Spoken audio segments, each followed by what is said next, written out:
Well, you look around, you see 47,000 people here in your hometown, and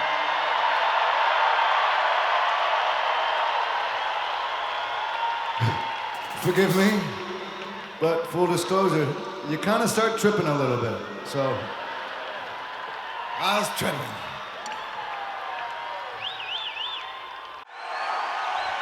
And away we go. You're listening to Live on Four Legs, the live Pearl Jam podcast experience, featuring Mr. Stone Gossard.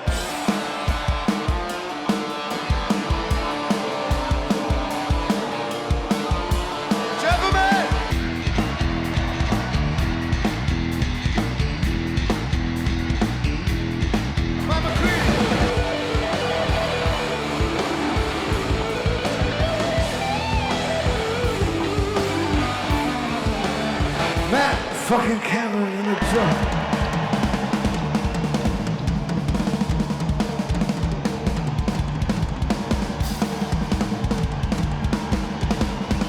Mr. Boom Gasper.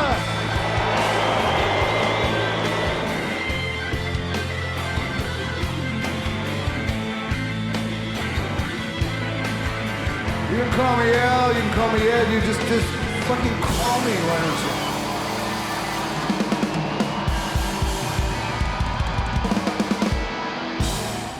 Hello, everybody. Welcome to Live on Four Legs, the definitive live Pearl Jam podcast. Randy Sobel here, and Chris Buckley over there. Hello. Hey. How's it going, sir? Good. Glad to be back. How's everything with you? Everything is going fine. Quite a lot has happened since the last time I was on the show here. So yes, we had some news to speak of in many different forms, in form of an album, a song, and a tour. And you know what? Why don't we take a second, since you haven't been on the show in about a month, why don't we take a second to get your thoughts and feelings about everything?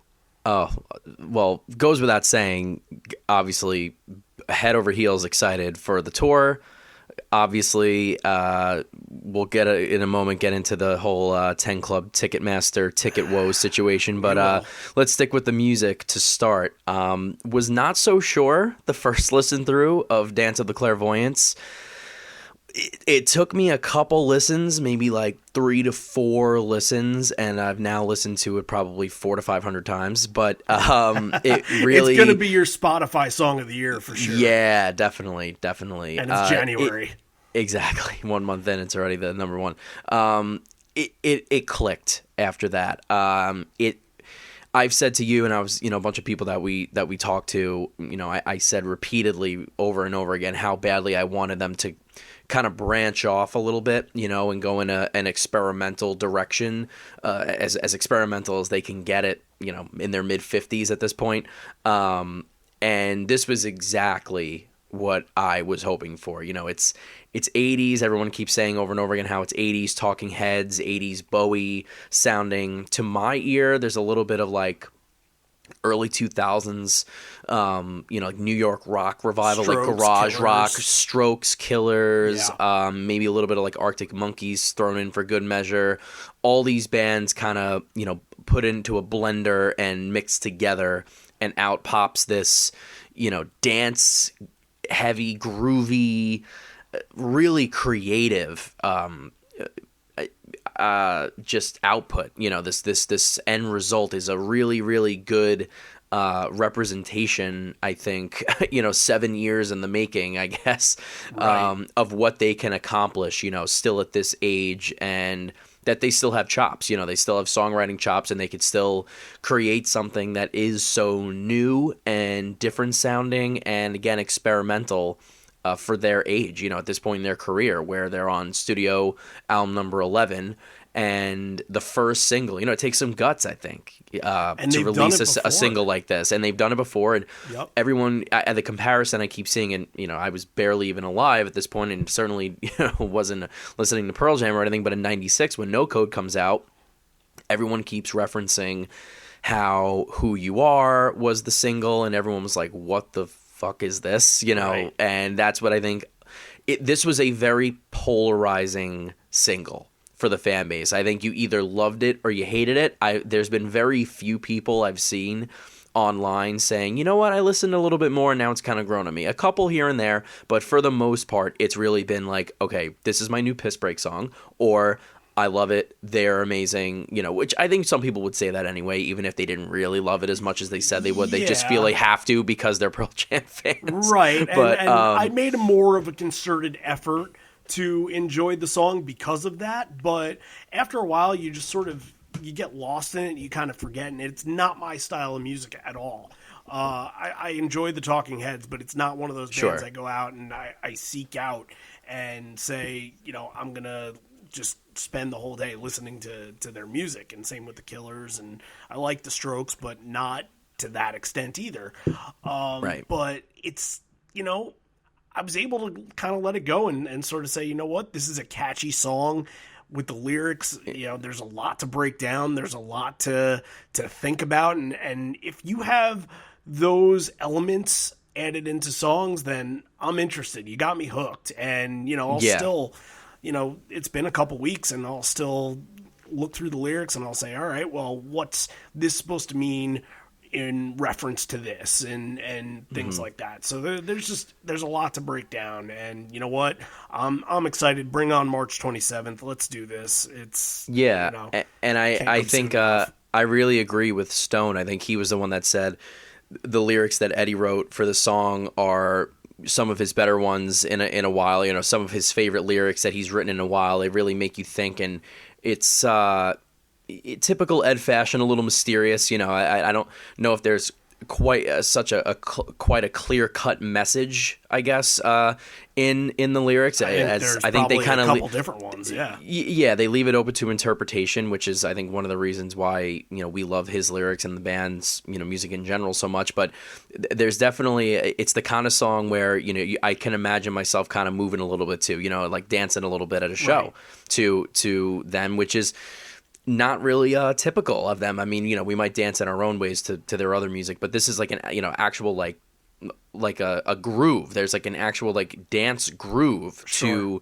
the song that a lot of their other music before now, for the most part, lacks, which is fine. I'm just making an observation, and that's why it might. You know, John and I had talked about this on a Patreon exclusive. It is so different that you that might be why so many people like it. Right, but how is it going to translate live, because they don't usually play like that? That was my next point, right? You know, it's gonna be interesting to see, and I've been trying to talk to people, be like, where is this going to fit into the set? You know, how are they going to implement this? Is this going to be an opener? Is this going to be an early set? Like, you know, what's the build going to be like? What's the ending with the multiple track layers? How's that going to sound?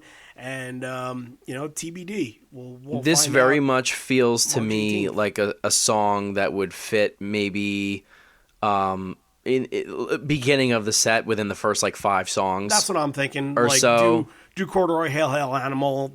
Talk for well, a that's the second, thing. and But then they're all go playing into this. different instruments too. Yeah. You know? Well, I would assume that Jeff will be playing bass and Boom will be playing the keyboard parts, and we'll find will be out. playing the second guitar, but It's going to be interesting to see what ends up happening. absolutely. But So. we're gonna end up finding out somehow or another. Right, which leads us into the next discussion here. Yeah. So okay, last week's episode we released that, and when we recorded it, it was before the public sale happened, so we really didn't get a chance to address it, John and I. But I've addressed it through social media and my frustrations through Ticketmaster. But let's just kind of, you know, summarize what happened. There were 4 of us. You and I and Bagel and Dave Jantausch from Live Footsteps, and we were all trying to get tickets to both Baltimore and New York. I had people on my side, you know, my wife, my wife's coworker, Matt and Steve, and a couple other people. And John was helping, Bradley was helping, my friend Mike was helping. Some of which these people already have tickets, so thank you. Yeah, they were just helping just because they wanted to see us get there. Right. And, you know, all of us, every single person, none of us got On it. 2 different screens. 2 different screens, 2 different shows. And I mean, it's so frustrating. I've never dealt with a ticket situation like this Me neither. with Pearl Jam before, or any Same. other band, even though there wouldn't be a situation like this with any other band. But man, I like, you know, I don't want to complain, and I don't want to say like Ticketmaster's at fault for all this, but that was a big, massive mess with, you know, not letting people know that it's sold out when it was, and all that stuff. Just sending you to a screen and telling you to sit tight. Well, listen, and not telling you anything else. let me just give you my 2 cents. So you kind of just mentioned it, but we both got shut out of the 10 Club sale. Yes, so we neither of us got tickets, needless to say, through and this them. goes to show everybody, and we've had a couple emails asking for tickets, and I understand, like, everybody's desperate for tickets right now. You'll go through hoops to get them, but we have nothing. I got St. Louis tickets because that was the easiest to get, and I decided to call an audible instead of going to Baltimore. I was going to take a flight to St. Louis. So we don't have anything. I know it seems, you know, we have a podcast and we're talking to people and we kind of have this platform, but we're just like you guys. We go through the sale the same exact way, and, you know, we come up short the same exact way. So, you know, I know it's cool that we have a podcast, but we're just fans like the rest of the people. Our 10 Club numbers are low, or high like the rest of us. So they had a lot of tickets. Judging by how little success there was for people and how frustrating it was with the public sale. But this is just why I was so annoyed when I didn't win, you know, in the 10 Club lottery. And I think that's why everyone else feels the same way. It's not just knowing that you don't have tickets. It's now coming to terms with the fact that it's going to be that much harder to find the tickets. Right. That's the problem. Yeah. So it's one thing to say, all right, I lost. Okay. It's not even the fact that you lost that's annoying. It's, you know, like I said, you're now being forced to now go to StubHub, to go to use every contact that you have within the fan base to try to network and just get one ticket for yourself. Like, I'm just trying to get myself now in the building. I'm not going to be able to take anyone anymore, barring a miracle, right, you know, where someone offers me a pair of tickets, or I find an amazing deal closer to the show or something like that, where I'm able to snag a pair of tickets. No one's coming with me. I'm going to sit by myself, which is fine, because it's a Pearl Jam show and I don't really care, and it's worth it. But that's my point. I think that's just my 10 Club point, is that I see so many people complaining online, which, listen, everyone has their opinion. I'm not going to, you can post whatever you want. I don't never post anything in these Pearl Jam Facebook groups. I'll comment on some stuff, but I never, ever, I think I've made one post ever in these Pearl Jam Facebook groups, but I see tons and tons of people posting about the tour and the 10 Club and Ticketmaster, and it's like, that's just my point. It's like, I think you have to give them credit for getting more tickets than they ever have. I believe them when they say that they did. But it's also like, you have to come to terms with the fact that, from the band's perspective, I guess, or like if they're looking at the fan base and saying, oh, man, these people love to whine and whatever, which, okay, yeah, we're Pearl Jam fans. I think they know that at this point. It happens. But, it is what it is. That's the reason. It's because now it becomes so much harder and more expensive, where, listen, now paying $500 for 4 tickets doesn't look so bad to me anymore.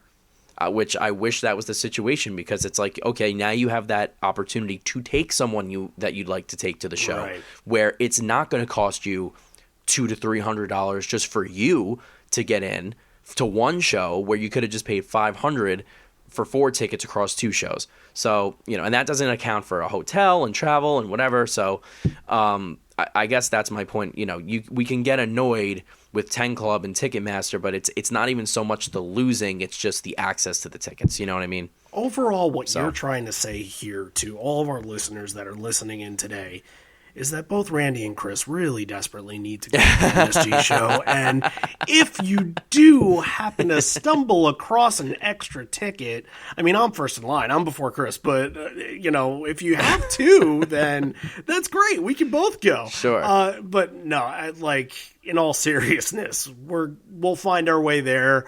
Oh, yeah. I didn't mean to say I'm not going. I'm going. Yeah. I'm going. I'm getting it. Listen, if I have to pay, I told you before, like, my max is probably like $300 for one ticket for me to get just to get myself in. This is my thing. This is my. It's important. This is my obsession. This is like something in my life where I'm going to set time aside for it, set money aside for it, and go. You know, when the opportunity comes up, you go. Right. So if I'm paying, chances after sure. So hopefully a friend or someone comes through. If not, listener. Sure, a listener. Faithful listeners. But if the time comes and we got to get in somehow and I'm going to have to pay a couple $100 just to get myself in through StubHub, I'm going to do it. So not missing it. I'll be there with you.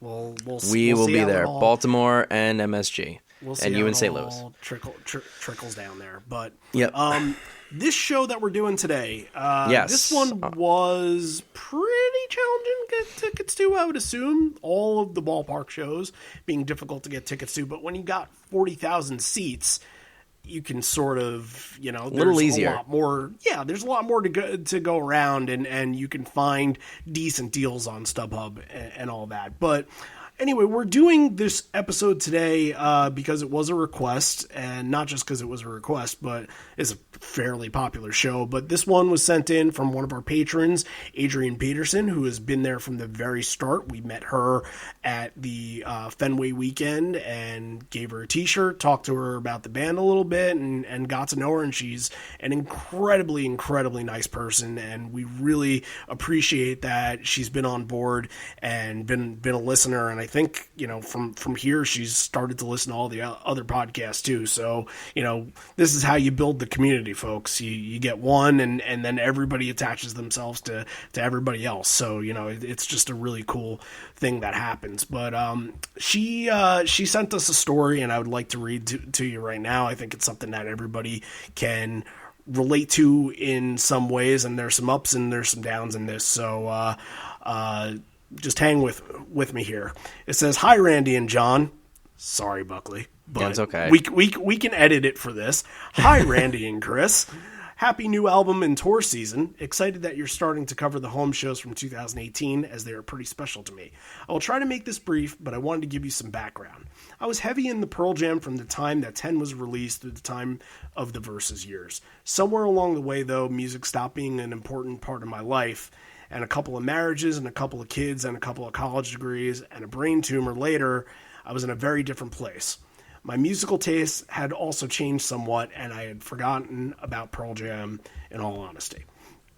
Fast forward to 2017, I found myself struggling to cope with caring for my elderly mother, dealing with some really heavy stuff with my youngest daughter in high school, and watching my older daughter get sucked down into the deepest pits of drug addiction. All this while living 700 miles away from my husband. So I was basically dealing with everything on my own. I was barely hanging on mentally, and physical health had started to decline as well. That year, I'd heard Pearl Jam was being inducted into the Rock and Roll Hall of Fame, so I decided to watch. Seeing the clips and seeing the music was so powerful, and it made me realize how much I had missed throughout the years, and I became completely obsessed from that moment on, to the point where I wasn't even sleeping because I couldn't stop searching the web for music, photos, facts, concert footage. That's awesome. My friends all thought I was crazy. I couldn't even talk about it without tearing up, and I thought, what the fuck is wrong with me? But my immersion in all things Pearl Jam... 100%. But my immersion in all things Pearl Jam is what kept me going through the darkest, most difficult time in my life. Of course, I joined the 10 Club, and when the 2018 tour was announced, I was all in. I won 3 of the 4 shows that I put in for right off the bat, Seattle 2 and both Boston shows. I was fortunate enough to find a couple of tickets to Seattle 1 and was all set. Then my 15-year-old daughter and I drove 7 hours to Seattle, and it was pure magic. Night 1 found us 3 deep between Eddie and Stone for my very first Pearl Jam show, and when release started, tears were streaming down from my face. We toured London Bridge the next day, and when they started playing Release in the booth, it was so loud that it made the walls shake. The tears were flowing again. So on to night 2. After touring the studio, we headed straight back to Safeco to camp out for the night. My daughter is pure rock and roll, and this instantly made me the coolest mom on the planet. Met a lot of great people that night, and the extra effort that put us on the rails squarely in front of Mike, the emotion was really overwhelming, and when Eddie started into Oceans, I was bawling all over again. I won't cover the set list here, I'll leave that to you, but I won't critique the performance because in that moment, for me, it was pure perfection. Some of the highlights for me were Footsteps, Rats, Unthought Known, a beautiful tribute to Tom Petty, whose loss was still fresh and raw, Crown of Thorns, and Leash. I thought at some point Mike finished a beer and tossed the cup out, and I caught it. My daughter asked me if I was going to drink what was in the bottom, and I said I didn't know yet. Well, the cherry on top of that incredible night came when the band played Crazy Mary, and Ed came out with the wine. I still get goosebumps remembering holding that cup while Ed personally filled it. Holy shit, I couldn't ask for anything more. Driving back to Oregon the next day with my daughter asleep in the passenger seat and with me alone with my thoughts, I listened to Pearl Jam and cried for the first 2 hours of the trip. A week later, I headed out to Boston where I met you and Matt, and I think she met you. Maybe she did. You were there. Maybe. But It's very possible. I'm sorry. And was introduced to the world of podcasts. And from listening to other people's stories, I realized I was not crazy. I was not alone in the emotion that this band invokes in me.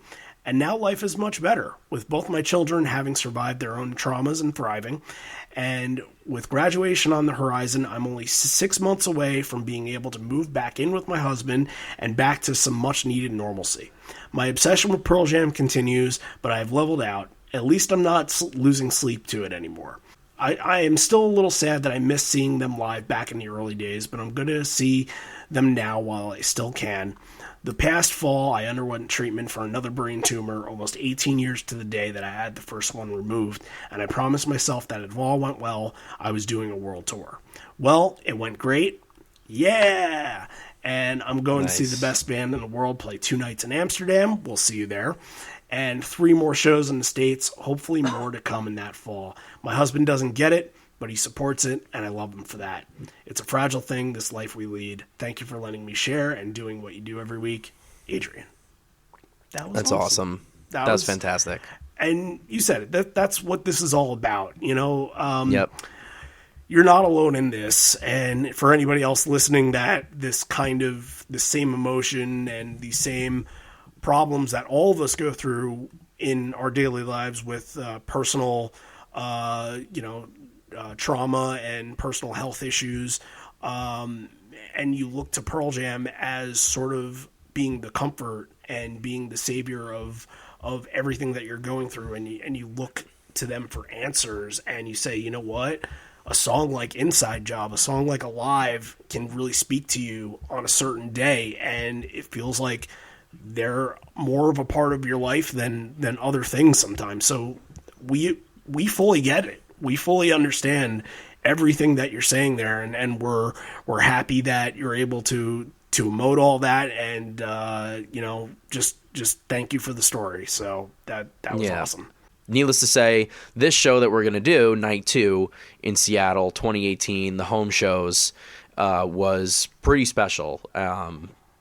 For a number of different reasons. To have this be your first so she experience. picked a great, seriously, like a really, really good first weekend where, you know, the night 1 is a good set. There's some standout moments there, but even as Ed says in this Night 2 show, they were a little tight, as he calls it. I think Night 1 the all-star game of Pearl Jam shows. You have all of the big songs that come into play. You have a couple of, like the guys that get into the all-star game that have been, I don't know, like on the downside of their career, but you get them in late because you know that they might be in the Hall of Fame, or the guys that are kind of they're up and comers and like a Mind Your Manners or a Lightning Bolt, and you get those guys in because in a couple of years you'll be looking at them being like, well, they won a World Series and they won an MVP, and look at where they were then.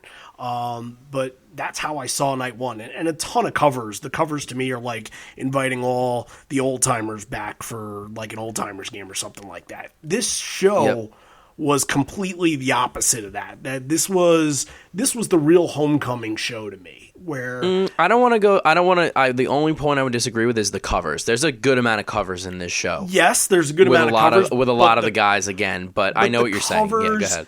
The covers in this show are relative to Seattle. They're relative to Seattle, and they're also to the people that they're playing the songs with. 100%.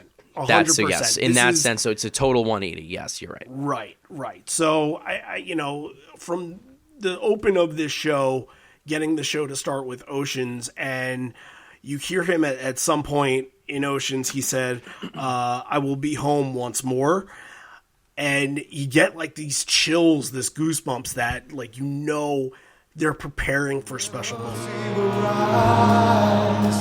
Please stand by the shore.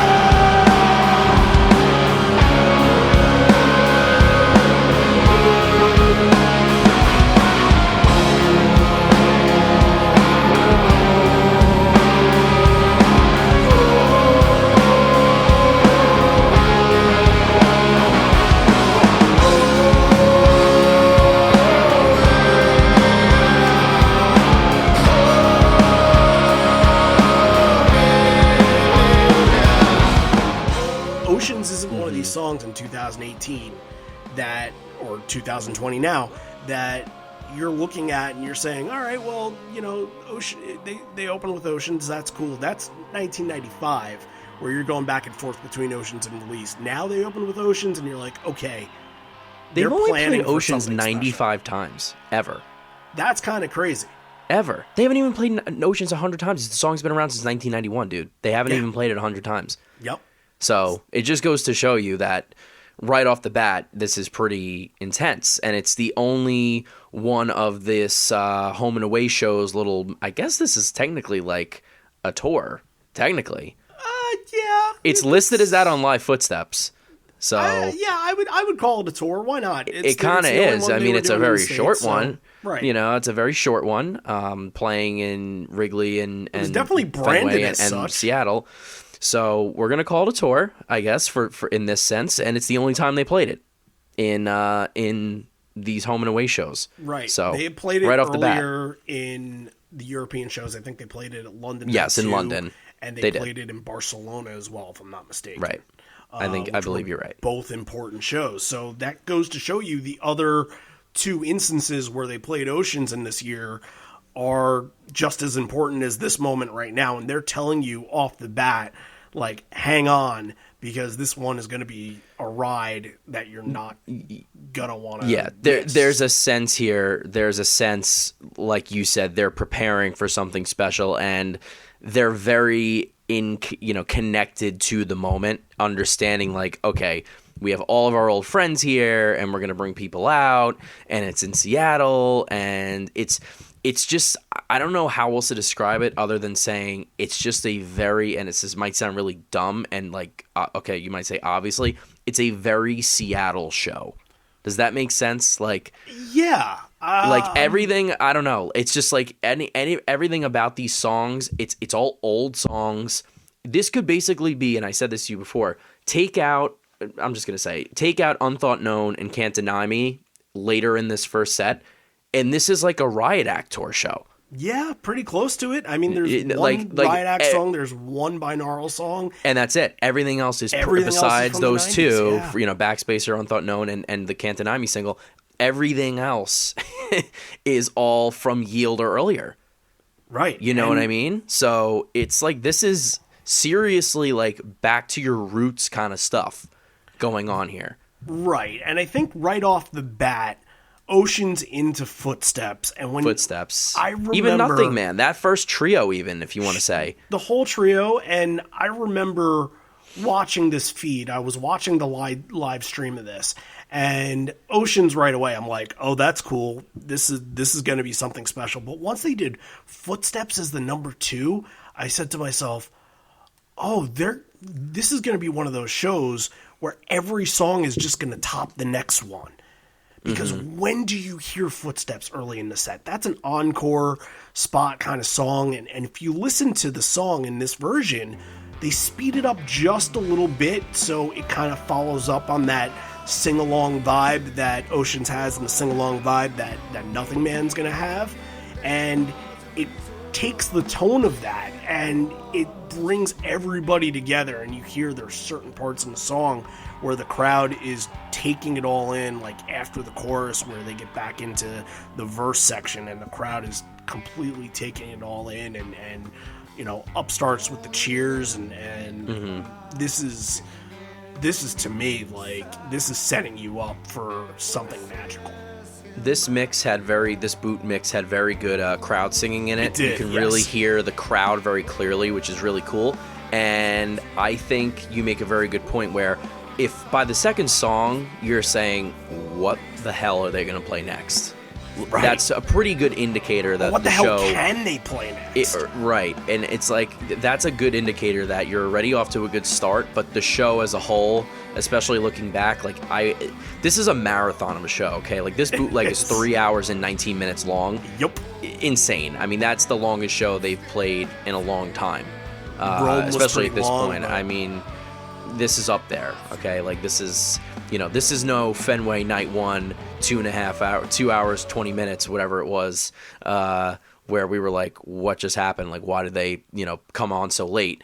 Right. They're in this for the long haul, and they're going all out to the point where by like, I won't spoil the songs here, but by like the 25 hole, Ed's voice is pretty gassed. I mean, he's pretty shot, and we'll get there, but yeah. He's feeling it, to say the least, and it could have something to do with the wine, I'm sure, but they're a lot looser and a lot more in the moment for this show than the first night, I think, and there's some good, like, none of the, I don't when I say this, I don't mean this in a bad way, like, because I love a lot of these older songs that they did play in this set.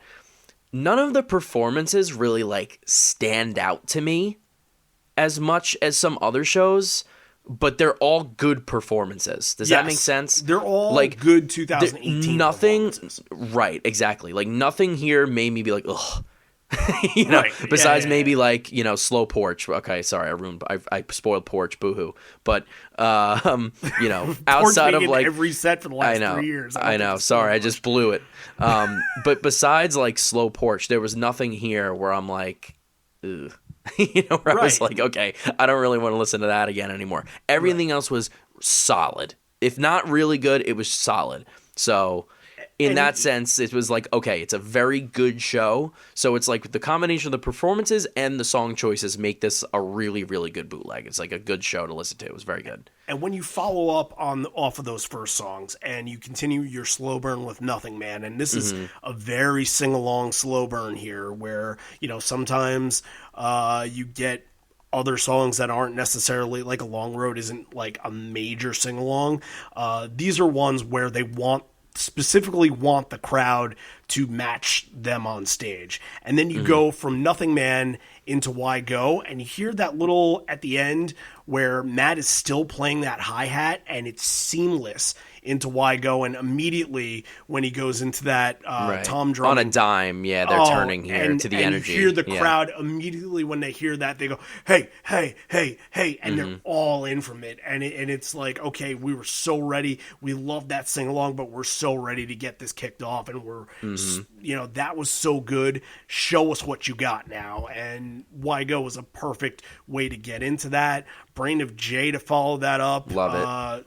When you're talking about songs, this was a really good performance, rare. Actually. Yeah, Brain of Jay is a good one. Yeah, it was really tight, really in the pocket. And I mean, Brain of Jay is not something that you're gonna hear every single night. So again, you're thinking about Footsteps, Brain of Jay. You're 5 songs in. You're like, what the fuck else do I need? Especially if I'm there. I'm going nuts. Yeah, I'm set. Yeah. Those are 2 of my favorite songs. Like Brain of Jay is one of the songs that I'm like praying we get at either the Garden or Baltimore. Me too. It's one of the songs I've really, really wanted to see for a long time, along with like Hard to Imagine and a couple other ones. But this first 5 here to get that sing along portion.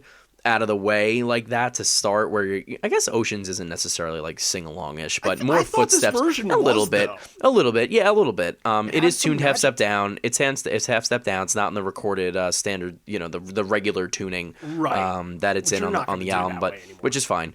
But yeah, Footsteps, Nothing Man's a little more of a sing-songy kind of vibe, I think. But then, like, you snap your fingers, it's like, okay, why go Brain of J, and then we go Interstellar into Corduroy in the 6-hole. It's starting the marathon. It's like now we're ready. Now we're the gears are turning here, and Right. we're amping up the energy here. Brain of J is awesome. Interstellar's always a little cool, transition in. Corduroy, solid. They'd played it 2 nights before. Listen, Corduroy's Corduroy. I know you love it. I do like it. I don't have anything to add about it. He does the singing along and sing song back and forth he in the does chorus. The call and response stuff, but Yeah. in this one, he sort of during the call and response, he said, "That's Mike right there. That's Mike right there," well, and he kind of gives a nod. He's like, "Watch what he's going to do." He gives a lot of nods throughout the show, actually, to all the guys. Yeah, he does, and then Mike hits this like very atmospheric kind of solo where he's not blistering. Yeah, it's a little lead. I can clearly hear it in my head from listening to it this morning. He's like, "Yeah, Mike, go, whatever," and right. give me something or something, whatever he says, and it's like a clean little like atmospheric-y kind of like melodic little lead. It's not a shredding Mike McMelty solo kind of a thing. Right. It's 7 or 8 minutes of Corduroy too, which is like to end this section off. It gets you so emotionally charged and so emotionally prepared. I always say Corduroy is the one that makes you feel like you're there, and it's kind of at the end of this section. It's emotional in that aspect, and then they stop, and you're thinking to yourself, what was all that? You take a second to take a breather, and you're just like, that killed it. Everything that they just did right there was exactly what I want out of any Pearl Jam show. It was a very, very good opening 6, to say, okay, well, they stopped there. Yeah, so that's where Ed takes the first pause, and he says, hello, everybody, hello, fans, hello, friends, and then what is the last thing he says? Hello, Seattle. So even more to hammer home the point, like, okay, they get it. They're understanding what's going on here, and it's a Seattle homecoming of sorts for them, and that leads us into... Right. This is where they confessed that they were feeling a little tight the night before. Sure. And I think a lot of it came from they were really... a lot of the hype came around these shows, Seattle especially. The airports all had signs. All the streets had big signs on them. The scoreboard was decked out. The beer, the wine, the liquor. They went all out for this, and they did it all to raise money for the homelessness in Seattle.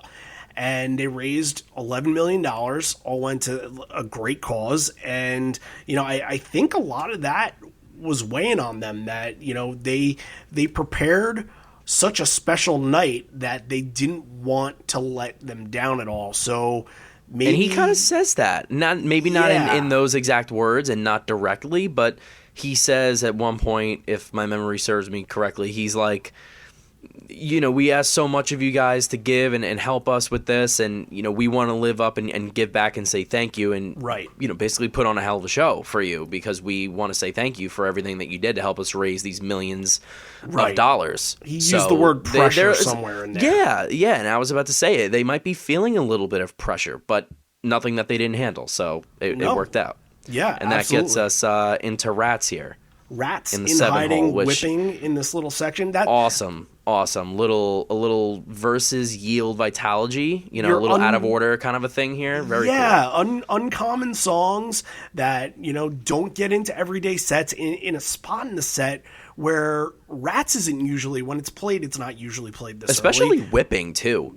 Seems early. Really random spot for Whipping. I feel like Whipping in 2018 is close to an Encore, if not, if not even Encore 2, or beginning of Encore 2 even. Yeah, and in Hiding, this is pretty normal spot for this, but I think Rats is another nod to Seattle, because he kind of says this one's for the old residents, and I don't know if they had played Rats in 2018 before this, but it felt like they did. A lot of people, they did? Yeah, July 14th of 18, so that would have been, which show was that? Portugal.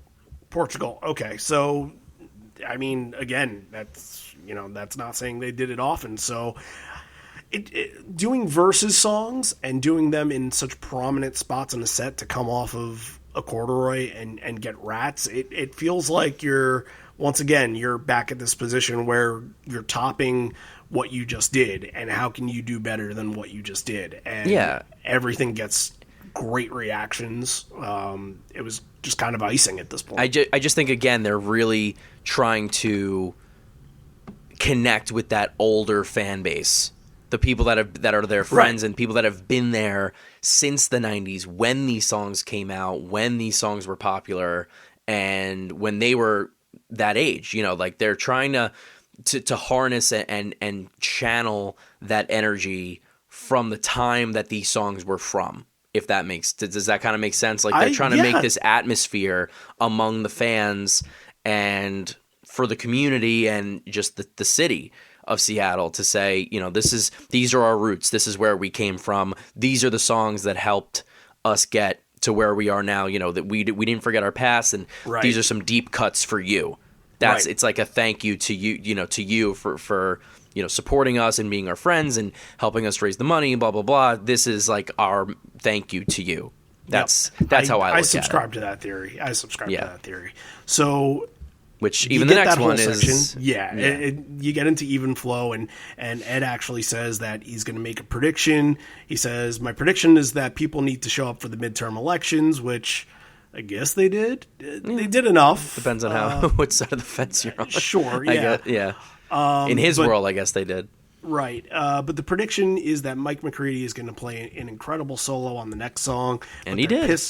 He did, and they're pissed off because they're trying to tear the showbox down, and that's really where the whole showbox thing was starting to take place here. I don't know where they are with that. I think it still needs to be saved. They're sort of in a holding pattern right now. I believe they are, yeah. But do a quick little search here. As of right now, I don't believe the showbox is getting lost. And you hear kind of in that like end spot of Even Flow after Mike is shredding, you hear Ed just chant, "Save the showbox, save the showbox." Showbox, save the, save the.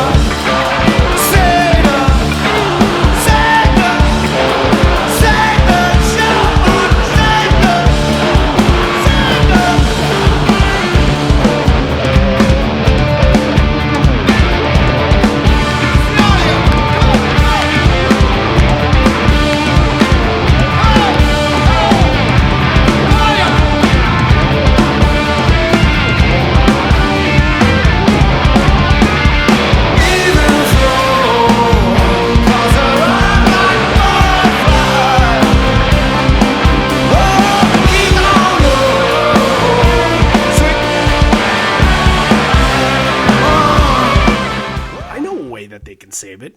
Do a benefit for the showbox at the showbox before you go out on tour. Imagine trying to get tickets to that. Oh, forget it. I'm not even going to go there. Your 10 club number has to be going. 7. Yeah, just not even go down that road. Right. But yeah, that's very cool, doing the little chant during the solo and Even Flows. Again, more Seattle. It's like the most Seattle show, Right. I think we have to mention that the night before, they did tell a story about the person that he wrote Even Flow about. It was somebody that he passed by every day, and and tragically one day, just passing by on the streets in his normal spot, he wasn't there anymore. And it just kind of, this song, especially for this show and what this show was about, is so much more important than all of the other side factors. This really, Even Flow is the one that, going back to this, you talk about where the song came from, and they were aware of it then, and it's still going on now. That means we have a lot of work to do. So Only other thing I would add on to this little discussion we've had here is Ed's actually wearing a shirt in the show that says "Save our Showbox." Yeah, SOS. So cool. I would call this a top moment for me for the next song. And when they first start playing it and watching the live feed, I don't think anybody that was in the chat room, I don't think anybody knew it. And once somebody said what it was, somebody figured it out that it was the Chris Cornell song "Missing," which I believe it was a B-side off of Singles or something. It's from the Pontier tape. So Cornell wrote 5 songs for Cameron Crowe for Matt Dillon's character, Cliff Pontier, in the movie Singles. From 92. I actually have the for Record Store Day, I think it was a couple years ago, like 2 years ago, they released the tape that has the songs on it, believe it or not. Like, they re-released it, which is kind of funny. So I was like, okay, I gotta get this. I can't not have this. But on that list of songs, and I think Cornell actually explained all of what I'm saying at the Temple of the Dog show at the Garden in 2016. I don't remember that part, but I think going back, I saw that they did play this, and I'm like, whoa. Almost positive that he did. So on that tape are Seasons, which everyone knows. Yes. A song called Nowhere But You, Spoon Man, like an early version of Spoon Man before Soundgarden, polished it and made it what it was. Flutter Girl, which, again, this is like an early Cornell copy of the song. It's his solo song that never became a Soundgarden song, so he was kind of writing his own solo stuff before he went solo when Soundgarden broke up in 96, 97, and then he released Euphoria Morning in 98, and this was one of the songs on Euphoria Morning. And then there's the song we're talking about, Missing. So Missing, there's the version of that Cornell has on that tape that I think probably, I'm sure it's somehow circulated around people back in the day. I don't know. It's online. It's on YouTube. Like, it had to have been floating around somehow among the fan base, or the Soundgarden Cornell fan base somehow. But anyway, the point being, they made the decision where, this is at a time where Eddie really hadn't said like anything about Cornell. None of them really had. And even to this day, besides maybe him covering Seasons last year in his solo show. But again, not to get sidetracked, they picked Missing. It's a very interesting song. It's a little all over the place tempo-wise. Got a pretty quirky, weird drum beat, but it's really cool.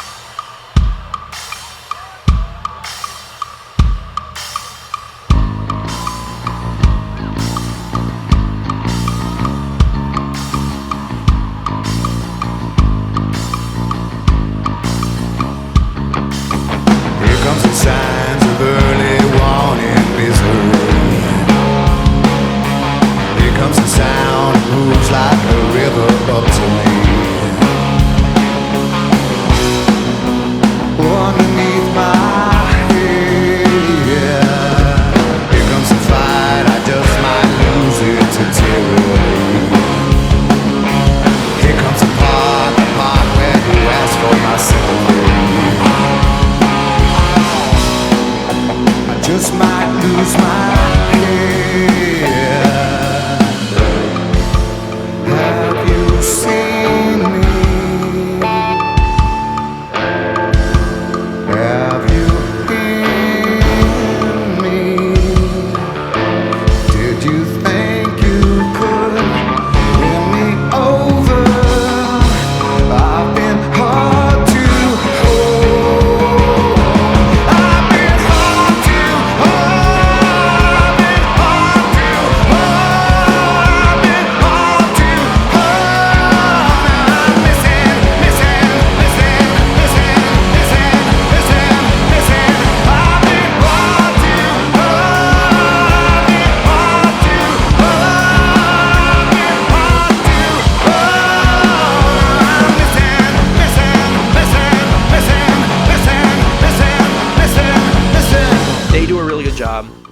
he nails it, does a really, really solid job of the vocal part. And it's such an interesting choice. And I mean, they stuck with it, and then they did it at Wrigley, but they didn't do it at Fenway, which is kind of a bummer, right? I don't think they did it at Fenway. It was a bummer. You know? I was kind of expecting them, and it's kind of good do that it they once didn't at each that. stadium, Right. I guess. Right. I think Throw Your Hatred Down was the other one that they did everywhere else but Fenway. But, we got things at Fenway that the other shows didn't get. We got... we got Dirty Water. I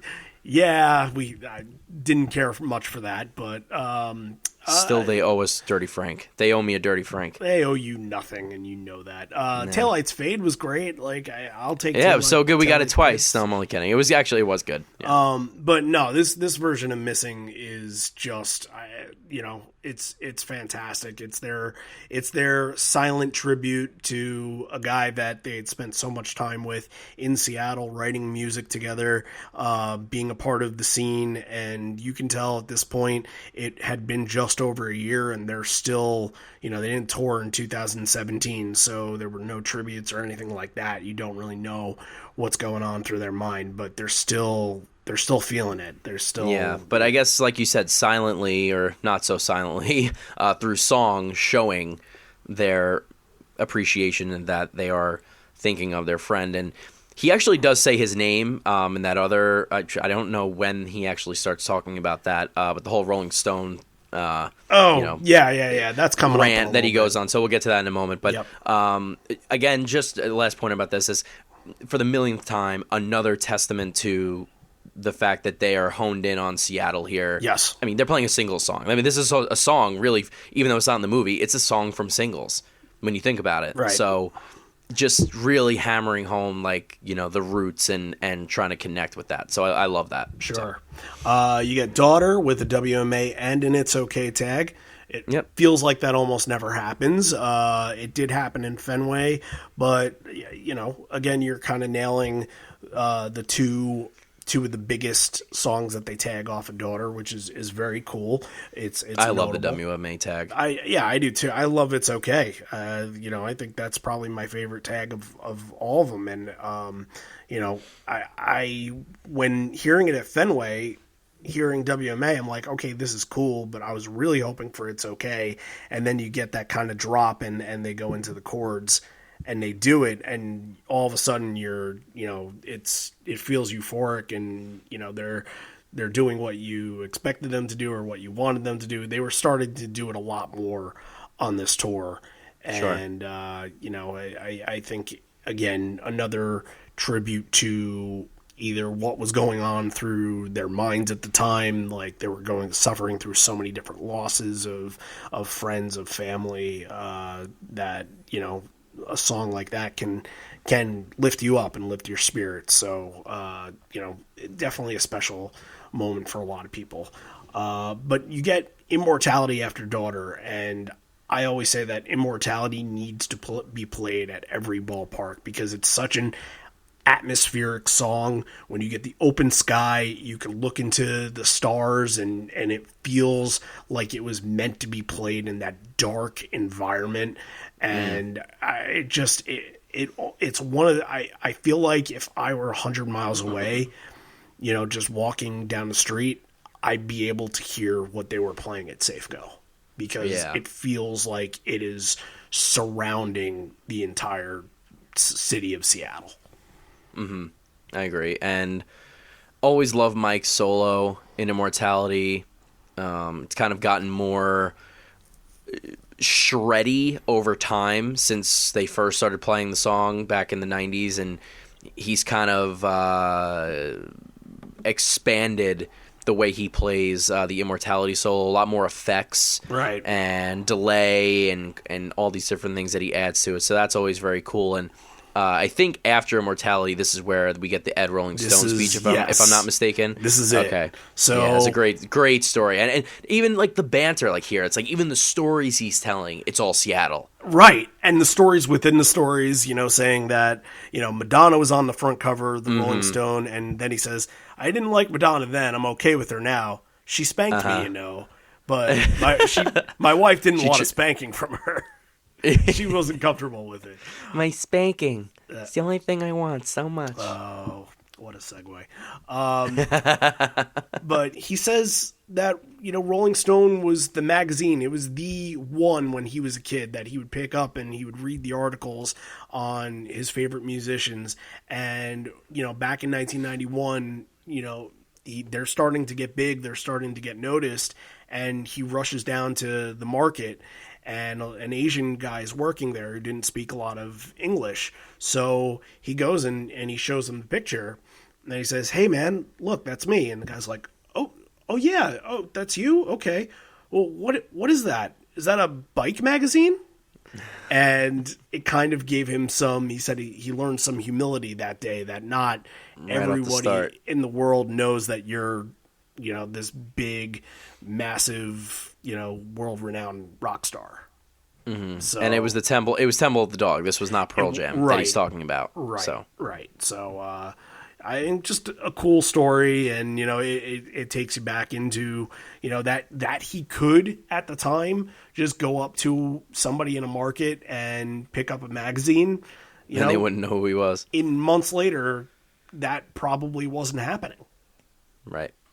Without being bum rushed by hundreds of fans, or without like the guy, trying to get his autograph or something like that. So that brings in I'm Open and Unthought Known. Not much to say on these. I'm Open is usually used for this kind of, almost like a tease or a lead-in. Sometimes in I'm Open, sometimes in Unthought Known, sometimes in other things. It's an Ed segue. It's an Ed segue into another song that he's going to play on guitar. Right. That's what it is. Wish list he'll do after it sometimes. So, I always, when it pops up, I'm kind of like, it's only been played 13 times. Like, do we talk about it? But it's so short. It's cool. Yeah. Whatever. Yeah, it's just, it is what it is. It's like, it's just like, it's a segue essentially on No Code, and it's essentially a segue in a show. Right. But it gets us into this stretch here where we get through the rest of the first set here. We could really just kind of bang this out pretty all much, in one fell swoop here. This is the least rare of the songs here. Right. This stretch here where we go Unthought Known, Can't Deny Me, Evolution, Lucan, Porch. So everything here fairly common. You get Lucan, and he kind of shouts out Matt Lucan, and his vocals are by current modern, at this point, right. They're 2018 standards. You can hear him. You can hear what he's saying. It's for kind the most of a part. B+, which is really I would give it a B+. It. There's a little bit of, he gets a little fuzzy toward the end, but listen, it's not just mindless yelling. Yeah, so it's a step up than your normal version, so which is good. I think now is an appropriate time to bring up that there are no lightning bolt songs from the show at all. Oh yeah, and we kind of touched on it before, where I made the Riot Act tour point, right? Where but this is the only show since 2013, full show where they played 20, 30 something songs where there's not been one lightning bolt song played. This is the only show, and this is probably going to be one of the only shows in their history that they ever do. So it's fine with me. So we're through the first set. Yes. Slow Porch, screw Slow Porch, #Fast Porch always. Maybe that'll be a little surprise on the next tour. Maybe they'll go back to Fast Porch, and they were like, you know what? Chris really wanted Fast Porch, and you know what? We're gonna play it the way that it was meant to be played, and not the stupid Eddie with his guitar in the beginning way that no one wants to hear him scratching his guitar anymore. So maybe they're listening. You'll hear us talk about that on the Porch Evolution episode if you head on over to Patreon. That should be coming up within days, I would think. So if you're interested in hearing a Porch Evolution episode, patreon.com/live-on-4legs. Thank you for the plug, Buckley. There you go. Look at that Perfect transition. And off we go into Encore 1, a lengthy Encore 1. Yes, and it starts off very emotional. And it's still the death of Cornell, still really raw and really soon, and same with Tom Petty. It hasn't even been a year since Tom had passed, and I think he was feeling it late in this tour where you were getting the big stadium shows. I think he was feeling the song a lot more than he was in the European tour, because this is really where they started doing it a lot more. And he also mentions that this is where he saw him last. Right. In Seattle, and I guess it was he says right here, so I'm assuming he means Safeco. I mean, I didn't look they up. Probably had a game together or something, unless... Well, it could have been that, or Tom Petty just played Safeco. Yeah, I'm maybe. actually going to look it up because now I'm curious. But yeah, so he's clearly like, it's heavy, and he asks the crowd to light up their phones and to light up the stadium for him, and... No, that's right. I got just one life in a world that keeps on pushing me around. I'll stand my ground when I won't back down. Hey, baby.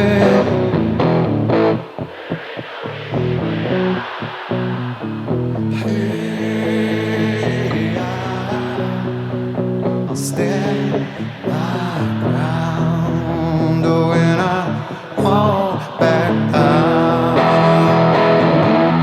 Come on now. Hey, baby. Down. Hey, I'll stand my ground when I won't back down. No, I won't back down. Oh, I won't back down. This one is personal for him, and I think that, sometimes you need the emotional ones to kind of get you through to the next ones that you can, go back and being your normal self. The next song is going to be Thin Air. It's a love song. You sort of have to kind of pick yourself up for it. So he, just to let you know, it was there. Yeah, August 19th of 2017. Wow. Tom Petty and the Heartbreakers at Safeco. Oh my God, that was so Eddie was there. I mean, they didn't do anything in 2017, so it was a year and it was. No, I'm saying a month before from Tom passed. He died in October. So yeah, just about. Really, like pretty much. Month and a half. Yeah. Jeez. But that really had to have been, Eddie wasn't. He was being literal. It was the exact same spot that he saw Tom play one of his last shows. So, Crazy. Tough. One of the things I did want to get to, Ed mentions that he heard a noise and said, "Oh, it was just a train." Just because it's interesting here, the same night there was a plane that was hijacked at the Seattle airport, and. It was, I think you had the story up before. It was a guy that wasn't licensed to fly a plane, and they stopped him just about right away. But so he was an airline employee at SeaTac, Seattle Tacoma International Airport, and he took off. They believed he was suicidal. He took off, a 29-year-old who acted alone, and he took a plane and he crashed it on, what is it? I don't know how you pronounce this. Ketron Island in the South Puget. I think it's Puget Sound. Puget Sound. Yeah. And everything was fine, but I think the concern, given the timing, it happened around 8:00, I believe, and there was no one else on board. It was just him.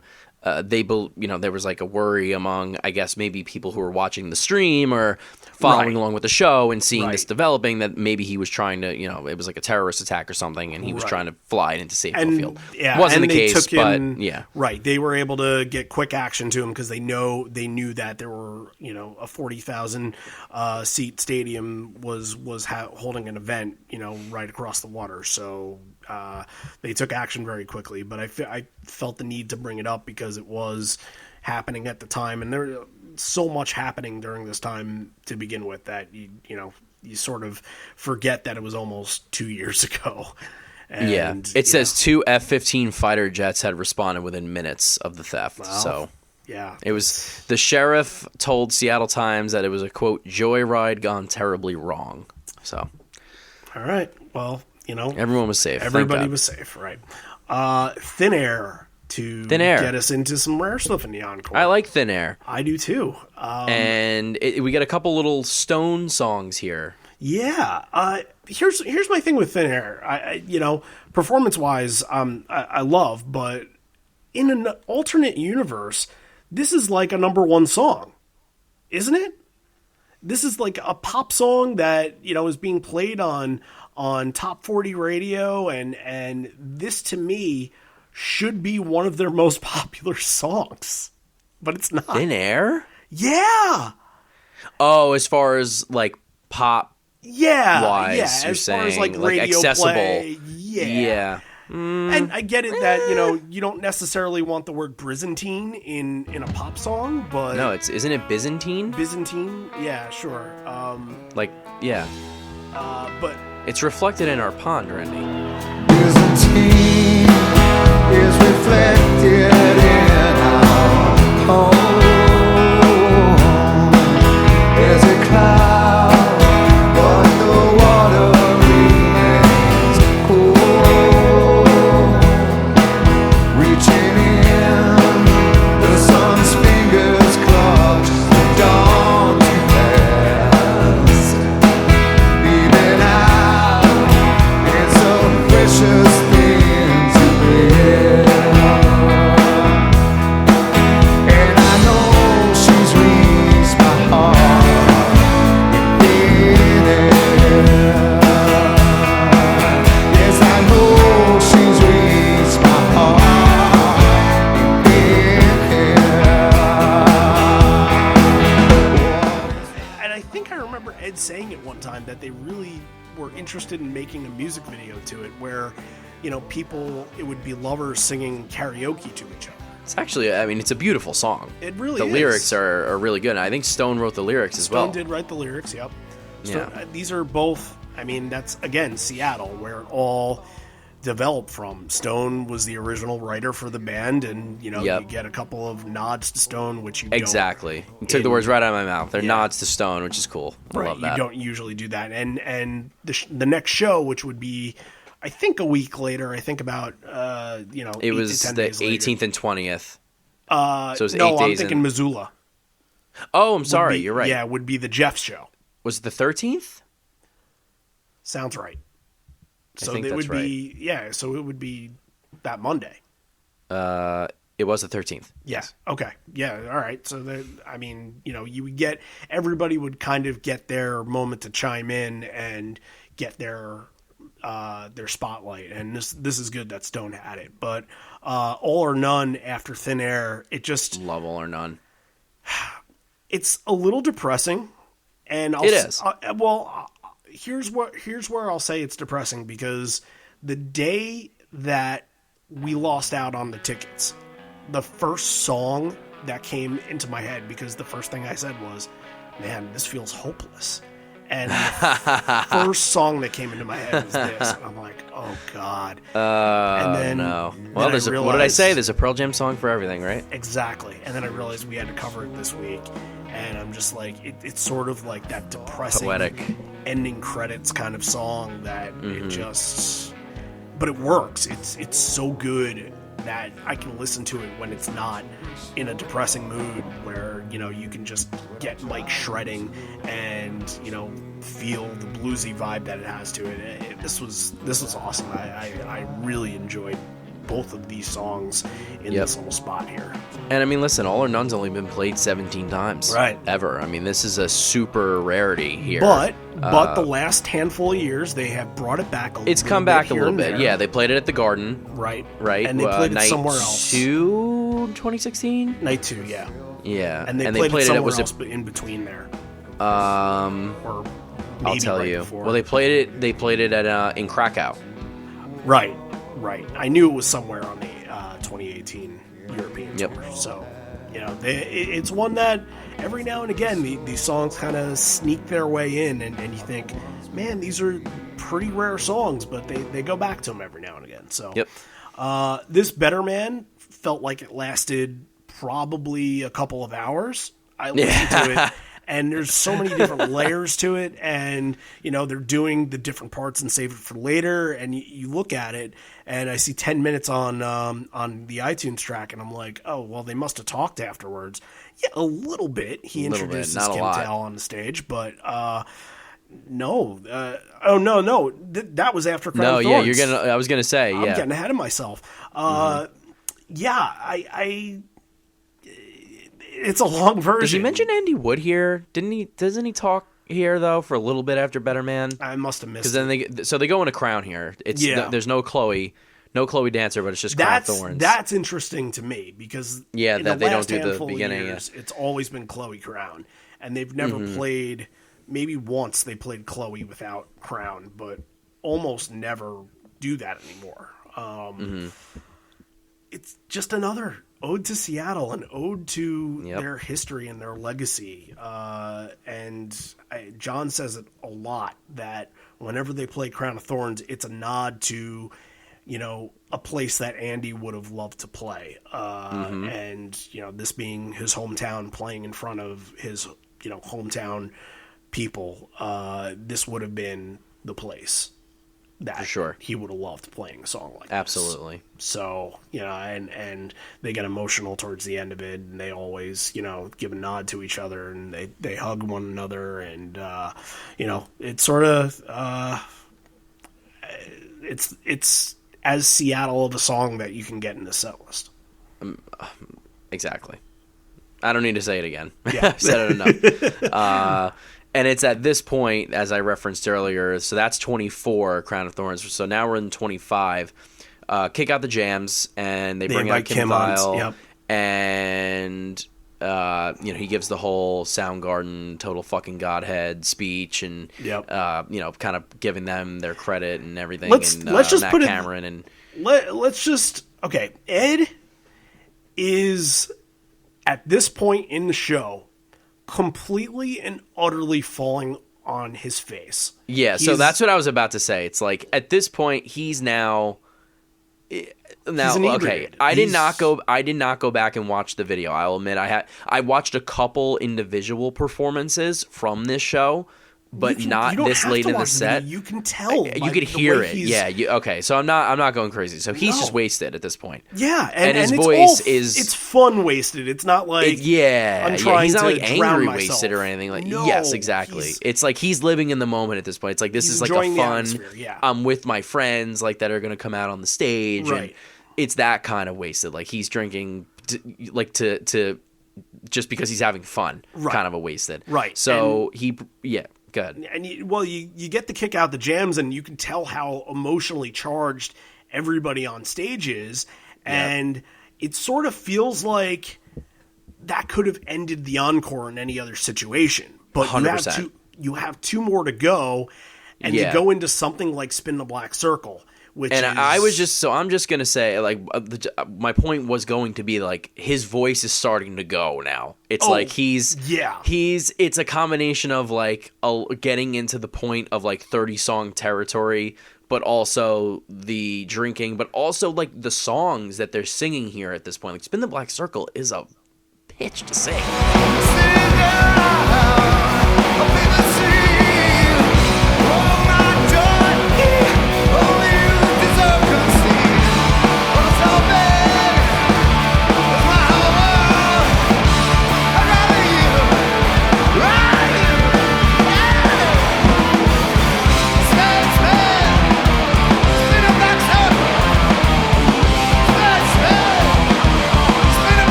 Went from kick out the jams, which is hard, to then they flub it to start, and then you get the whole Fernando ABBA little spiel that he does. And that was all him. And he sounds wasted. He's like, you could hear it. He's like laughing at himself, basically. And he thought, this is how this conversation went. It's so he funny. Thought that he had fucked it up. But he did it. He didn't fuck it up at all. And he was just like, wait a minute, where am I? He must have gotten lost in the middle of it. But you hear what he says, right? I swear I played that song at least a couple times.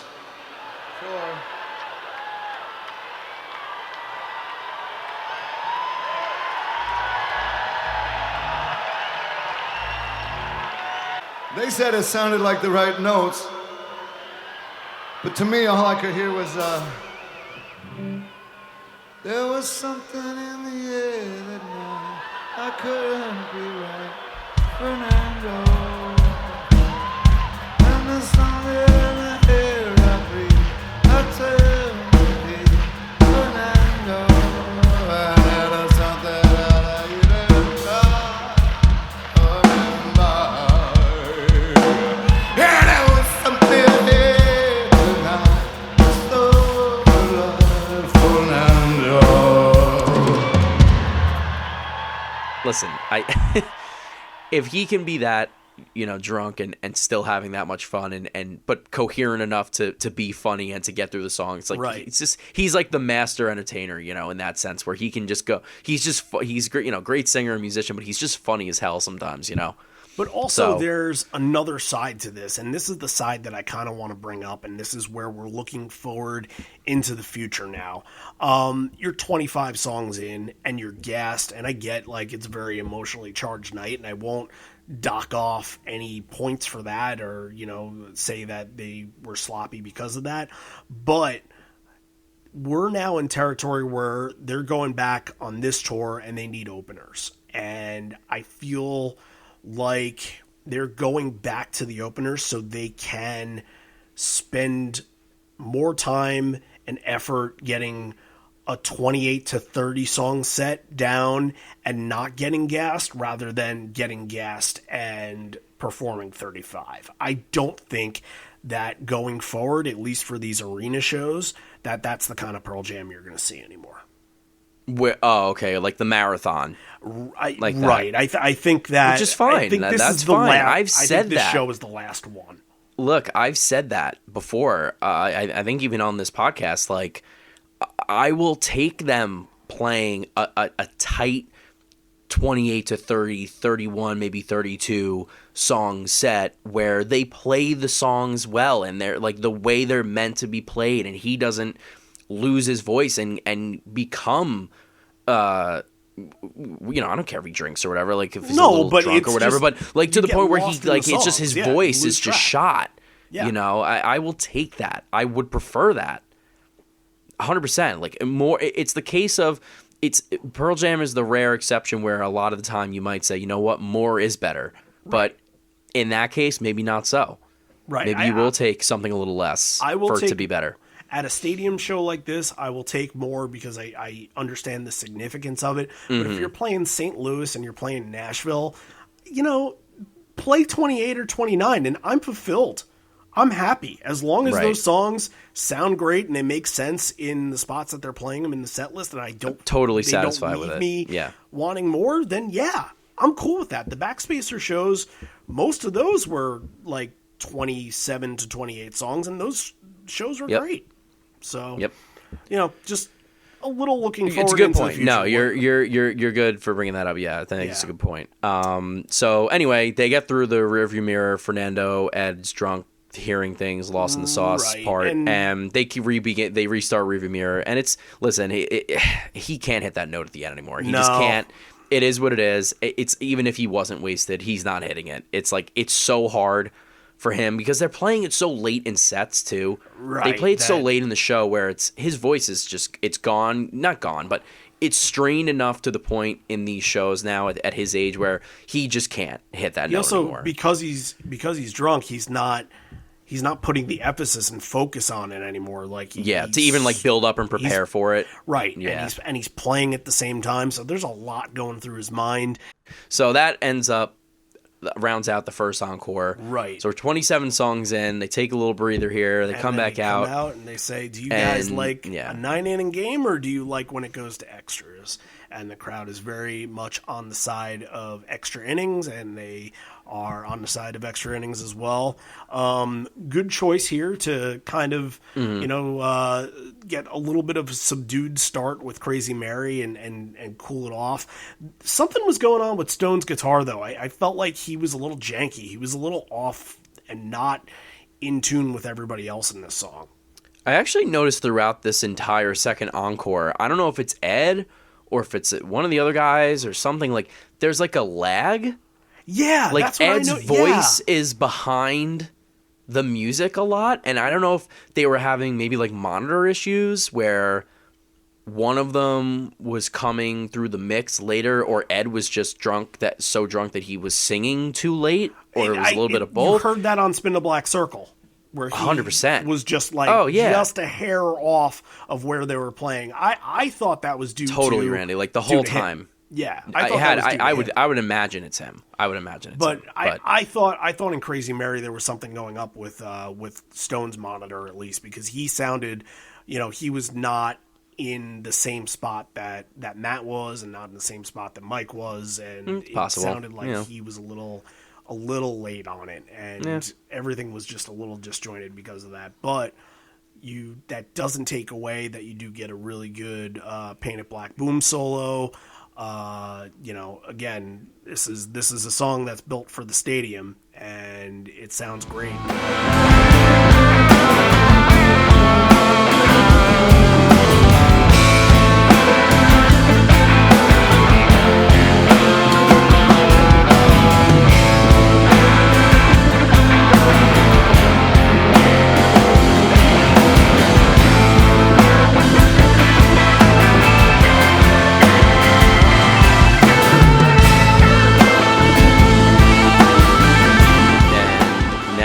To close out the whole show here, I mean, we just go way back. I mean, this is all original, 90s. Old. Yeah. Like, see, this is so cool. Like, even if Ed is like, it's blasted at this point and whatever, this is really good stuff here. See, I felt like Jeremy was more in the pocket than the other ones. Yes, it was much better. It was. It definitely 100%. You're right. Of this last stretch here, it's definitely the best sounding one. I like Jeremy, and then we go to Leash, yes, which is really cool. There's a false start in the beginning where Matt is too early and the rest of the band is not ready, and then they restart and they kick in, and it's okay. Ed's whatever he does say fucking face in one of it. Yep. So that's good. But that's another testament to Seattle right there. Them playing 1991. Dude, the whole thing. It's like Jeremy, like Leash was even like a song before. Leash was a song before Versus was even like a thing. Like Leash was around like when 10 was being still toured. Yeah. Right. So it's all early, man. It's all early stuff. And then you get a throwback. Right. Go ahead. If I remember correctly, there was sort of a mini campaign, there's always a Play Leash You Pussies, but I felt like at this time it had revved up a little more where it was like, okay, this was the one that everybody wanted at this show. Yeah, that does sound a little familiar. Like, I feel like I was seeing Play Leash You Pussies, at least signs in the crowd or people screaming it during the show. I feel like there was something somewhere while watching this on the live stream where, I said to myself, entirely possible and likely. I'm sure it sounds something that people would do. So. Right. But again, you're in the audience and you're saying to yourself, well, how are they going to top this? They've already, topped themselves on every single song here. And now you bring out Leash, but it gets better because now this is turning into the party.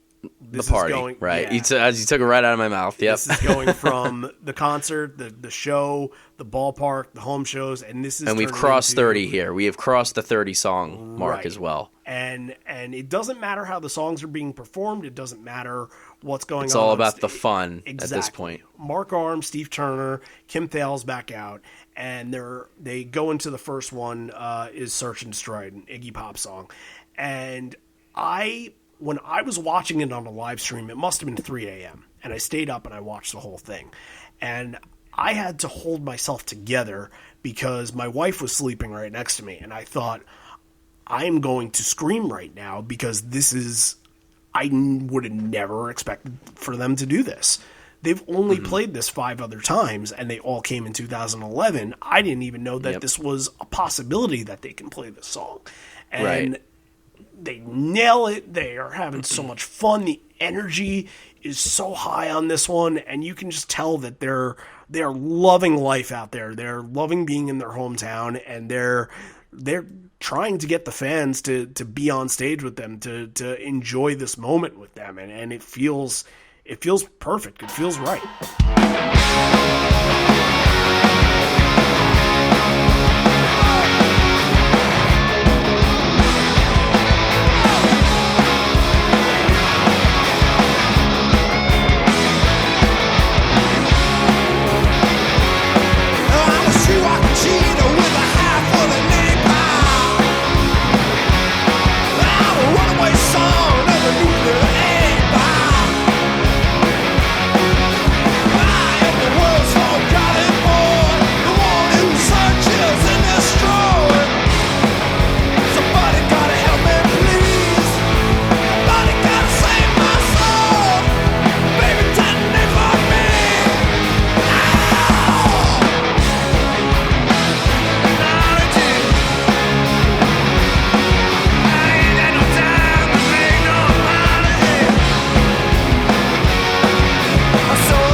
celebration of the show, of the bands, of the of just the moment, and it's just like I love this. Like I really the performance is fine. Like I think I have to say Mark Arm is got to be around their age, like early mid-50s, right? Like Yeah. he's no kid. He sounds great, man. He really does. He sounds really good. Like one of my all-time favorite Pearl Jam performances. Actually, he's older. He's 57. Jesus. Yeah, he's older than the rest of them. He's like Cameron, Jeff Amen's age. Right. But the performance of Sonic Reducer which is the next song, right? Yeah. Yeah, it's the next song. But no, at the Orpheum. The Orpheum in '94 yeah. with Mark Arm is amazing. Amazing. I mean, like Eddie, is much younger at that point, so right. He sounds a lot stronger, hitting the growling and everything, but the two of them together at that point in time, oh my God, man. Right. It's just awesome. You're it's getting so a good. madness of Seattle sound and coming from two different... exactly. And that's what these two things are. Like you said, they hadn't played Search and Destroy since 2011. They played it in Vancouver of that show with Mudhoney, because Mudhoney, correct me if I'm wrong, they opened, right? Didn't they open? I think they were on most of that so tour, yes. So they're there already. So they just brought them out because they're there. So clearly this is, they connect with these songs, Search and Destroy, Sonic Reducer. Yep. Every time I up, think Sonic Reducer and Pearl Jam, I think of Mudhoney. Exactly. Because and how many times have they joined them on stage in big situations like this? It's so like cool. PJ20, yeah. And it just really is a moment. It's like it's just like they have, this bond with these bands from Seattle and their their upbringing, so to speak, as a band, and where they started from, their roots, and for them to come out and bring these guys out and celebrate the moment. It's just very cool of them, because listen, I mean, they don't have to do that. Like, they don't have to offer that moment in the stage to these three guys. Right. They'd be like, all right, you stand on the side of the stage and watch us. Like, they want to do that. They want to share the stage with them, and it's just...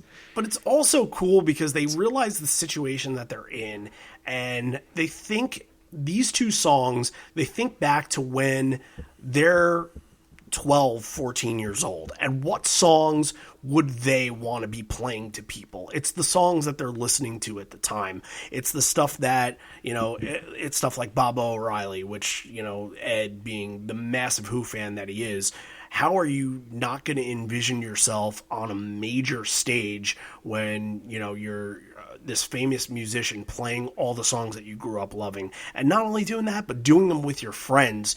It makes it feel so much more powerful, poignant, important. Yeah, there's more meaning. There's more meaning to it when you 100%. share it with the people that you've been along this musical journey with. Right. And then you're sharing it with everybody else that's attached, that's now has that similar attachment to that are in that crowd, that might not know who the Dead Boys are. They might not know who the Stooges are, but now through Pearl Jam, they now have that attachment. Yep. So Yep. you're ending the night, and really this is, This just is like a typical trio of oh enders yeah. here. While the last two were the party on stage, the party is now going into the crowd, and it's your bread and butter of Alive, Baba, and Ledbetter, and you really don't want a stadium show to close that much differently than this. It's you can use the word generic, or just ideal Pearl Jam. But it still feels like something they have to play here. Yes, 100%. You're closing out the show with your biggest songs, one of your biggest covers, and then you're basically your ballad. And what else would you want them to end it with? Yeah, my closing thought on this show, just to kind of put a bow on this one and wrap it up from taking a step back, like the show as a whole perspective kind of a thing. It very much feels like, I mean, this was a really good show, like for us, for like the podcast to dissect and stuff. Like, this was a fun one in that regard, because there was a lot of little things going on, and it wasn't such a quote unquote standard PJ set with a lot of just like common hits over and over again. Right. it very, very much feels like the kind of show where, like I said, it's a marathon. Like, you leave this show, you leave any Pearl Jam show, you're like, all right, it could have even kind of sucked. It could have sucked a little bit, and you would have been like, okay, it was mind blowing. Right. This one, really though, like, I can't even imagine like the feeling of leaving this show. Like, what would have been going through my head, like witnessing this set in Seattle, playing Safeco, you know, for just basically first, second time, whatever, and seeing all these guys come out on stage and all these old songs. And like we said, you know, you take out Unthought Known and Can't Deny Me. I mean, this is straight up like a riot act. It's a riot act, basically, you know, late 90s, early 2000s set that they're playing 18 years later in 2018. Right. And all these amazing covers and Missing out of nowhere for the first time. And right. There's so many things awesome. to go back to. And there are so many holy shit moments. Holy and shit, even more so if you're from Seattle. Like, if you're a fan from Seattle at this show, they're still which giving I know you there's a things ton that of them. you've never seen in Seattle before, like Search and Yeah. Destroy. How many times have they played All or None in Seattle? Probably not very many. Or Thin Air. So you're getting a lot of things. And look, they're not even playing Seattle yet on this tour. It might happen in the fall. It's probably going to happen at some point. But you're going back to just this hometown feel that this vibe is giving you for the show, and you got it. You got exactly explained Seattle in 35 songs, and you just did. You know, Exactly. I think you can't say it much better. Your top 3 favorite moments from this show. There's a lot to choose from. Yeah, I mean, I think we're both going to agree that Missing is there, right? Yeah, it's in my top 3 for sure. Yeah, I think we can agree on that. That's just, even if you don't like the song, I just feel like the significance of it is worth putting in the top 3 for. Right. And it's not one that the crowd was like overly emotional for, but no, because dude, I bet like 90% of the people there, even if you're a hardcore Pearl Jam fan, didn't know what that was. I've heard it live before. I didn't know what it was when listening to it on the live feed. So there you go. I think just having all the guys come out all the time, Kim Thale and Steve Turner and Mark Arm, like, and not just one of the performances, but the fact that, like, pretty much what we were just talking about, and them wanting to share the moment in the stage with them, I think is cool. Right. And it's not like I said, a specific song, but I think would be a moment or a theme of the show that I would want to add. I really liked Rats from this. Brain of Jay is really good. I think I'm just gonna go with, like, again, not a song, but like that theme that I've been hammering home and beating a dead horse over for the entirety of this discussion, in just that it is such an old show. Yeah. Like, their conscious decision to say, we're gonna play all of this old stuff for this crowd tonight. Like, Eddie and the band, like, they probably made this set together. This feels like a set that maybe Eddie didn't put together only by himself. Like, he might have been like, all right, what kind of old stuff you guys want to play tonight? And they were like, oh, let's play Brain of Jay, or, something along those lines. It seemed like more of a collaborative group effort for this set. So that would be my third one. Just like them making that decision consciously to play and stick to the old stuff, I think is definitely worth mentioning. That makes sense. Because I love it. Yeah. Yeah, that makes sense. I got Missing, Search and Destroy. Like, again, it's 3:00 in the morning watching the live stream, and I'm holding back everything that I could because I love the damn song, and it's kind of like, your worlds are colliding here. I didn't know that they ever played a Stooges song. So, them going into that and the way that I felt about the song, and I think it was in a commercial at the time, so it was in my head and it was prominent.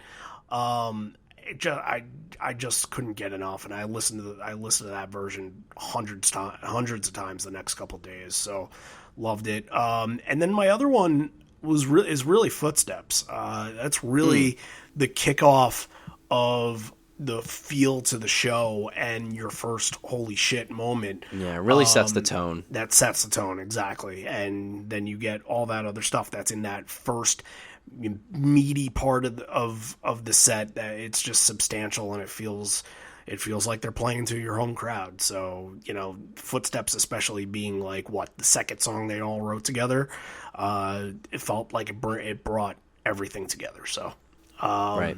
Let's now put a rating to this. What do you got?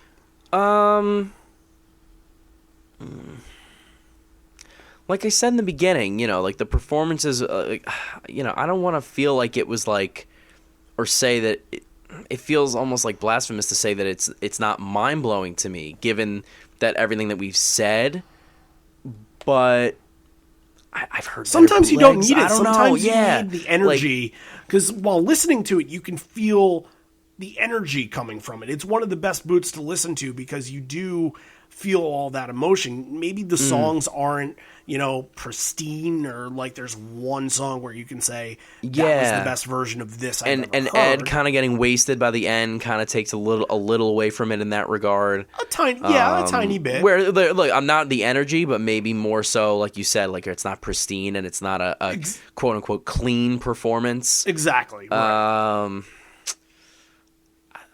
I'll give it like an 8.5. 8.5. Yeah, I'll say 8.5. Okay. Like, I think that's fair, just because I like the good things about the show are everything that I said and that we've hammered home, and I think are worth getting it that high. Yeah. I'll go 8.5. My take on this is I always say, does it pass the 8 bar? It absolutely passes the 8 bar, and then to get higher than the 8 bar, you have to look at the historical significance of this. And yes, it's not even 2 years later, but this already is being talked about as one of the best late career Pearl Jam shows that there's been so far. This was the number 6 song in our top 10 shows of the decade. Number 6 show in the top 10 songs of the decade. So you can tell how much this means to almost everybody that was either in attendance or that even got a glimpse of it afterwards. It means a lot to a lot of people.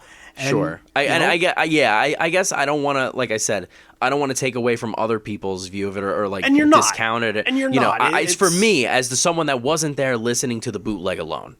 Right. Okay, so if I'm there, I guarantee it's a 10.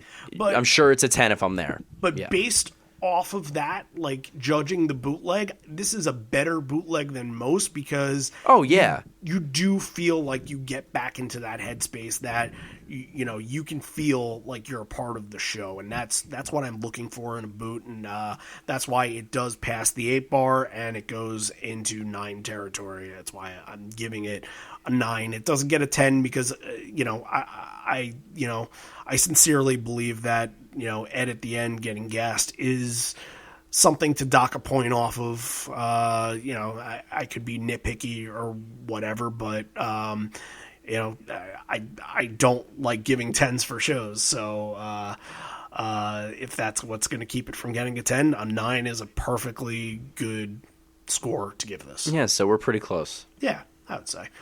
All right. So again, this was a Patreon episode dedicated to Adriane Petersen, who's been a patron since I believe around August or September. But our Patreon has really grown, and it's grown just in exponential ways. It's just since Adriane started contributing, it has gotten bigger and bigger, and through the last month or so, we've gotten massive amount more people, and I can't thank them enough. And we did get some people that kind of went in between recordings, so just a shout out to Michael Keating and Daniel Sumrall, who are new patrons, have joined up. And if you want a shout out on the show and a chance to get all of our exclusive episodes, head on over to patreon.com/live-on-4legs. It only costs $1, and you're contributing to us putting effort into going to these shows on tour and, giving you guys stuff like stickers and, maybe doing some t-shirts and things like that. So we're trying as much as we can to, give back to you guys, promote the show, and giving you also a chance to tell your story, to share your memories with us. We had some really good stories the past couple weeks. Paul last week was really good. Adrian, of course, was awesome this week, and Deborah a couple weeks ago.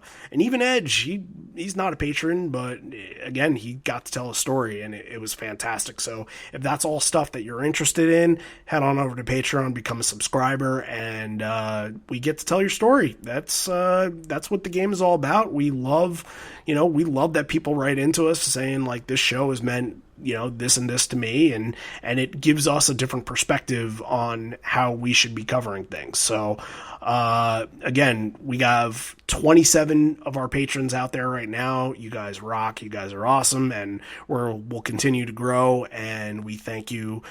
For patrons and non-patrons that listen, we thank everybody equally. And, Buckley, I don't know when the next time you're going to be on. I think you're going to be on in a couple weeks, right?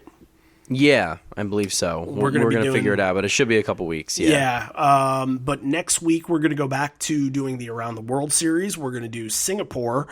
And this one happened in 1995 where they were doing some of those Southeast Asia tours. So this is gonna be really interesting. Before the show even started, the first thing you hear on the on the bootleg is a guy saying, if you're body surfing and moshing, we're not going to bring them out on stage. And it's just, it's a different vibe. It's a different feel to what the Pearl Jam experience was. And we'll get back into talking about that Vitalogy documentary that never made it to print and all that. So we got a lot of fun things to talk about. And obviously, if anything else comes up with Gigaton, those are other things that we'll definitely do exclusive stuff on our Patreon, so keep an eye out on those things. And Buckley, any final parting words before we see you again soon? No. Hopefully we get another single or two before the album comes out, and maybe we'll have Blood Wolf Moon should be out in a yeah. little bit. That should be the one. So yeah, looking forward to it. And listen, I have a feeling Dance of the Clairvoyants is the most experimental they're going to get on the album, but listen, that's fine. New music, I've been waiting, and this is going to be the longest Pearl Jam album. So 57 minutes. Yeah, so and it's going to be... what Backspacer was, that was barely a half hour. Exactly, so it's going to be good. Lots of new music coming our way. Right. The shows that we've talked in depth about, and just really excited. It's like having that to look forward to in life, is it's really good, for the psyche and mental health, so to speak. So right. Yeah, really looking even forward to it. Even if we don't have tickets, yeah. it's we're there. I'm there. We're going. There. I'm going. We'll see you there. Absolutely. And if you can help us, even better. Sure. Definitely. All right, everybody. This may be the end. We're here, but not for much longer. And although we may be parting ways, I miss you already, and I miss you always. And until next week, this has been Randy and Chris Buckley doing Seattle Night 2 2018 for Adriane Petersen. And we'll be back with an Around the World special from Singapore next week. Later. Can you see the lights? I see it.